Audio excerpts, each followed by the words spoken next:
Hello friends, welcome to my channel. स्वागत है आप सभी का आपके अपने YouTube channel the study channel में। आप सभी को राधे राधे। कैसे हैं आप सभी? आई होप आप अच्छे होंगे और आपकी प्रैक्टिस भी अच्छी चल रही होगी। सो गाइस, जैसा कि मैंने आप सभी को बोला था कि आज से मैं भूगोल का क्वेश्चन कराऊंगी और मैं अपना प्रॉमिस पूरा कर रही हूँ। आज मैं भूगोल का जो है वीडियो लेकर आई हूँ आप सभी के लिए। इसके पहले आप सभी को पता है, अगर आप मेरा वीडियो देखते हैं तो आपको पता होगा कि मैं प्राचीन भारत का इतिहास से क्वेश्चन करा रही थी और उसमें मैंने 253 क्वेश्चन कराए हैं। अगर आपने वीडियो नहीं देखा है तो आप प्लीज़ उसको देख लीजिए, आप वहाँ पे जाकर प्रैक्टिस करिए। 253 क्वेश्चन कम नहीं होते, बहुत ज़्यादा होते हैं प्रैक्टिस के लिए। तो अगर आपने नहीं देखा है प्राचीन भारत का इतिहास तो आप उस वीडियो को ज़रूर देख लीजिएगा। और आज से शुरू हो रहा है भारत का भूगोल, जियोग्राफी ऑफ इंडिया। तो आज से हम लोग भूगोल का क्वेश्चन करने वाले हैं। ये भी वैसे ही अराउंड 200 प्लस ही क्वेश्चन होंगे इसमें भी। तो आप जो है अगर चैनल पे नए हैं तो इसको सब्सक्राइब कर लीजिए, जिससे आपको ऐसे प्रैक्टिस के लिए वीडियोस मिलते रहें, और अपने दोस्तों को भी शेयर कर दीजिए। और चलिए देखते हैं आज का भूगोल का क्वेश्चन कैसा है, और लाइक ज़रूर कर दीजिए गाइस, और फटाफट से शेयर भी कर दीजिए अपने दोस्तों को। आइए स्टार्ट करते हैं। तो देखिए पहला क्वेश्चन है, हिमालय की सबसे पूर्वी चोटी कौन सी है? आपको बताना है हिमालय की सबसे पूर्वी चोटी। ध्यान दीजिएगा, पूर्वी चोटी पूछ रहा है। सबसे पूर्वी चोटी कौन सी है? नामचा बरवा, अन्नपूर्णा, कंचनजंगा, माउंट एवरेस्ट। तो देखिए हिमालय की जो सबसे पूर्वी चोटी है, सबसे पूर्वी चोटी कौन सी है? तो उसका नाम है नामचा बरवा। हिमालय की सबसे पूर्वी चोटी नामचा बरवा इसका आंसर हो जाएगा। नेक्स्ट क्वेश्चन है, निम्नतर वायुमंडल में गैसों की सर्वाधिक मात्रा किससे मिलकर बनती है? निम्नतर वायुमंडल में गैसों की सर्वाधिक मात्रा किससे मिलकर बनती है? Hydrogen, carbon dioxide, oxygen, nitrogen. तो इसका करेक्ट आंसर होगा नाइट्रोजन, ऑप्शन नंबर 4 नाइट्रोजन। अगला प्रश्न है कि बादल किस कारण वायुमंडल में तैरते हैं?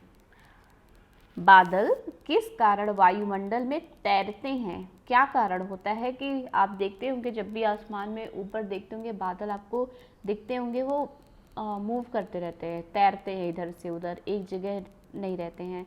तो वो किस कारण से होता है? तो वो होता है निम्न घनत्व के कारण। किस कारण होता है? निम्न घनत्व के कारण से होता है। अगला प्रश्न है कि मौसम विज्ञान किसका विज्ञान है? मौसम विज्ञान किसका विज्ञान है? धातुओं का, भूकंपों का, मौसम का, उल्काओं का। तो बहुत इजी क्वेश्चन है। मौसम विज्ञान किसका विज्ञान है? तो मौसम विज्ञान मौसम का विज्ञान है। ठीक है, ऑप्शन नंबर 3 इसका सही आंसर होगा।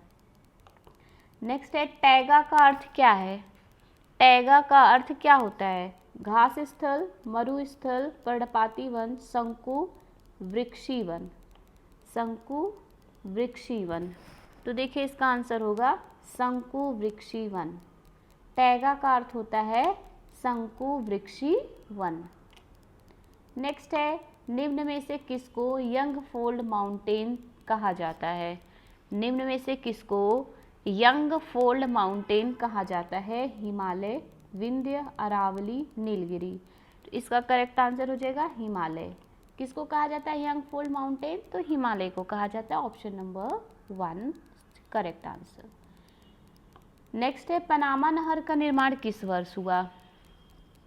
पनामा नहर का निर्माण किस वर्ष हुआ?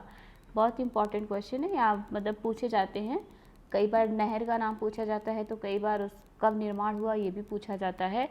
तो इसका करेक्ट आंसर होगा वर्ष 1914 1914 में हुआ था पनामा नहर का निर्माण। नेक्स्ट क्वेश्चन है, वायु में नाइट्रोजन का प्रतिशत कितना होता है? आपको बताना है वायु में नाइट्रोजन का प्रतिशत कितना होता है, कितना परसेंट जो है नाइट्रोजन होता है वायु में। तो इसका जो करेक्ट आंसर होगा वो होगा 78.03%। 78.03% नाइट्रोजन होता है वायु में, याद रखिएगा आप सभी। अगला प्रश्न है, ओजोन परत कहाँ पाई जाती है? क्वेश्चन भले ही बहुत इजी है ये, पर ये क्वेश्चन बार बार एग्ज़ाम में पूछा जाता है। मैं भी कंपटीशन का एग्ज़ाम देती थी और जो है कि मैंने बहुत बार देखा ये प्रश्न। ओजोन दिवस कब मनाया जाता है, ये क्वेश्चन बहुत बार पूछा जाता है। ओजोन दिवस मनाया जाता है 16 सितंबर को, 16 सितंबर को। और वो किस परत में, कौन से परत में पाई जाती है ओजोन परत, ये भी क्वेश्चन बार बार पूछा जाता है। तो इसका आंसर होगा समताप मंडल में। ओजोन परत किस परत में कहाँ पाई जाती है? तो समताप मंडल में। अगला प्रश्न है, जिम कॉर्बेट नेशनल पार्क कहाँ स्थित है? जिम कॉर्बेट नेशनल पार्क स्थित है उत्तराखंड में। कहाँ स्थित है? उत्तराखंड में। अगला प्रश्न है, निम्नलिखित में से कौन सा शहर उल्लेखनीय औद्योगिक शहर नहीं है? 4 शहरों का नाम दिया है, आपको बताना है कौन सा शहर औद्योगिक शहर नहीं है। कानपुर, मुंबई, जमशेदपुर, इलाहाबाद। तो आप सभी को आई थिंक इस गेस तो कर ही लिया होगा आपने। कानपुर भी इंडस्ट्रियल एरिया है, मुंबई भी है, जमशेदपुर भी है। कौन सा नहीं है? तो इलाहाबाद। इलाहाबाद जो है औद्योगिक शहर नहीं है। नेक्स्ट क्वेश्चन है कि मुर्गी पालन यूनिट में लागत को सर्वाधिक प्रभावित करने वाले कारक किसकी लागत होती है? मतलब मुर्गी पालन यूनिट में जो लोग मुर्गी पालन करते हैं उसमें सबसे अधिक किस में लागत लगती है? मुर्गी दाना, परिवहन, चूजे, दवाइयाँ। तो इसका आंसर होगा मुर्गी दाना। किसका? मुर्गी दाना। अगला प्रश्न है, निम्नलिखित में से कौन सी नदी विंध्य सतपुड़ा पर्वत श्रेणियों के बीच बहती है? निम्नलिखित में से कौन सी नदी विंध्य सतपुड़ा पर्वत श्रेणियों के बीच बहती है? चंबल, केन, गोदावरी, नर्मदा। तो इसका आंसर होगा नर्मदा। नर्मदा नदी बहती है विंध्य और सतपुड़ा पर्वत श्रेणियों के बीच से। नेक्स्ट क्वेश्चन है, जनसंख्या का घनत्व दर्शाता है। जनसंख्या का घनत्व क्या दर्शाता है? भूमि श्रमिक अनुपात, जनता भूमि अनुपात, भूमि पूंजी अनुपात, भूमि उत्पादन अनुपात। तो जनसंख्या का घनत्व दर्शाता है जनता भूमि अनुपात, जनता भूमि अनुपात। अगला प्रश्न है कि भारत में अत्यधिक आबादी वाला शहर है। भारत में कौन सा शहर है जो अत्यधिक आबादी वाला है? मुंबई, कोलकाता, चेन्नई, दिल्ली। इसका करेक्ट आंसर होगा मुंबई। सर्वाधिक आबादी वाला जो शहर है भारत का वो है मुंबई। नेक्स्ट क्वेश्चन है, किस भारतीय राज्य को चाय उत्पादन राज्य नहीं माना जाता है? किस भारतीय राज्य को चाय उत्पादन राज्य नहीं माना जाता है? असम, केरल, पश्चिम बंगाल, छत्तीसगढ़। तो देखिए असम, केरल और पश्चिम बंगाल में चाय का उत्पादन होता है, इन्हें चाय उत्पादक राज्य कहते हैं। छत्तीसगढ़ को नहीं कहते हैं। तो आंसर यही होगा ऑप्शन नंबर 4। अगला प्रश्न है कि भारत में सबसे ऊंचा पठार कौन सा है? भारत में सबसे ऊंचा पठार दक्षिणी पठार, छोटा नागपुर पठार, लद्दाख पठार, बघेलखंड पठार। तो इसका करेक्ट आंसर होगा लद्दाख पठार। भारत में सबसे ऊंचा पठार कौन सा है? लद्दाख पठार। नेक्स्ट क्वेश्चन है कि गर्म शुष्क मौसम के दौरान भारतीय उपमहाद्वीपीय पर निम्नलिखित में से किस क्षेत्र में न्यूनतम दाब रहता है? न्यूनतम दाब रहता है। कक्षगढ़, राजस्थान, पश्चिमोत्तर भारत, मेघालय। तो गर्म शुष्क मौसम के दौरान भारतीय उपमहाद्वीपीय महाद्वीप पर निम्नलिखित में से किस क्षेत्र में निम्नतम दाब रहता है? तो आंसर होगा राजस्थान। कहाँ पे? राजस्थान में। अगला प्रश्न है कि भारत में प्रायद्वीपीय नदी से संबद्ध सबसे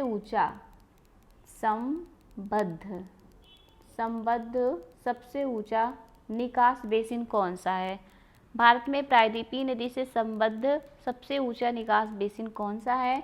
महानदी, गोदावरी, कृष्णा, नर्मदा। तो आंसर होगा गोदावरी। आंसर हो जाएगा गोदावरी। अगला प्रश्न है, शेर सबसे ज़्यादा किस राज्य में मिलते हैं? सबसे ज़्यादा शेर किस राज्य में मिलते हैं? गुजरात में। कहाँ पे मिलते हैं? गुजरात में मिलते हैं। ऑप्शन नंबर 1 इसका सही आंसर हो जाएगा। नेक्स्ट क्वेश्चन है, निम्नलिखित में से कौन सी एजेंसी सार्वजनिक क्षेत्र के संयंत्रों के लिए इस्पात का विक्रय करती है? निम्नलिखित में से कौन सी एजेंसी सार्वजनिक क्षेत्र के संयंत्रों के लिए इस्पात का विक्रय करती है? HNCC, HAIL, SAIL, Tata steels. Answer होगा option number 3, SAIL, SAIL, option number 3। Next question है कि झरिया कोयला क्षेत्र झारखंड के किस जिले में स्थित है? झरिया कोयला क्षेत्र जो है वो झारखंड में है, और बताना आपको कि किस क्षेत्र में है, किस जिले में है। रांची में है, धनबाद में है, हजारीबाग में है, चाईबासा में है। तो इसका आंसर हो जाएगा धनबाद। झरिया कोयला क्षेत्र झारखंड के धनबाद जिले में है। नेक्स्ट है कि निम्नलिखित में से कौन सा देश पाल्क स्ट्रेट से जुड़े हुए हैं? कौन सा देश पाल्क स्ट्रेट से जुड़े हुए हैं? भारत और श्रीलंका, उत्तरी कोरिया और दक्षिणी कोरिया, पाकिस्तान एवं चीन, ब्रिटेन एवं फ्रांस। आंसर हो जाएगा भारत और श्रीलंका। भारत और श्रीलंका जो है पाल्क स्ट्रेट से जुड़े हुए हैं। नेक्स्ट क्वेश्चन है कि निम्नलिखित का मिलान कीजिए। यहाँ पे सूची 1, यहाँ पे सूची 2 दिया है और यहाँ पे कूट है, तो आपको मिलान करना है कि इसमें से कौन सा सही है। तो देखिए हजारीबाग, हजारीबाग जो है, हजारीबाग में क्या पाया जाता है ये बताना आपको। तो हजारीबाग में होता है अभ्रक, अभ्रक, ठीक है। और नेवली, नेवली का हो जाएगा, नेवली का हो जाएगा भूरा कोयला, जिसको लिग्नाइट कोयला होता है वो। और फिर है झरिया, तो झरिया हो जाएगा कोयला, और राउरकेला लोहा। तो इससे आपका आंसर हो जाएगा ऑप्शन नंबर बी, 4, 3, 1, 2। हजारीबाग, अभ्रक, नेवेली, भूरा कोयला, झरिया कोयला, राउरकेला लोहा। ऑप्शन नंबर बी इसका सही आंसर होगा। आज का लास्ट क्वेश्चन है, भारत में सबसे ऊंचे जलप्रपात कौन सा है? भारत में सबसे ऊंचा जलप्रपात कौन सा है? सिमशा, होगेनक्कल प्रपात, कोर्टालम प्रपात, जोग प्रपात। तो भारत का जो सबसे ऊंचा जलप्रपात है वो है जोग प्रपात। क्या हो जाएगा आंसर? जोग प्रपात। तो ये रहा आज का वीडियो। आई होप आप सभी को पसंद आया होगा। वीडियो पसंद आया तो लाइक ज़रूर कीजिएगा, कमेंट कीजिएगा, शेयर कीजिएगा। देखिए दोस्तों, 25 क्वेश्चन मैंने कराए। मैं ज़्यादा क्वेश्चन इसलिए नहीं कराती क्योंकि मैं नहीं चाहती कि आप लोग पढ़ते पढ़ते बोर हो जाओ। आप लोग छोटे छोटे पार्ट में मैं वीडियो लाती हूँ जिससे कि आप बोर ना हो और सारे क्वेश्चन अच्छे से देख सकें, अच्छे से याद हो सके आपको। और अगर आप नोट करना चाहें तो नोट भी कर सकते हैं, इसलिए मैं छोटे छोटे पार्ट में लाती हूँ। वरना मैं भी 50 और 100 क्वेश्चन 200 क्वेश्चन एक साथ करा देती, बट मुझे लगता है कि वो काफ़ी ज़्यादा बोरिंग सा हो जाएगा, इसलिए मैं नहीं कराती। तो मेरा वीडियो आई थिंक आप सभी को अच्छा लगता होगा, तो आप प्लीज़ इसको शेयर कीजिएगा, लाइक कीजिएगा। नए हैं तो सब्सक्राइब कर लीजिएगा। मिलते हैं अब नेक्स्ट वीडियो में। Okay, bye bye.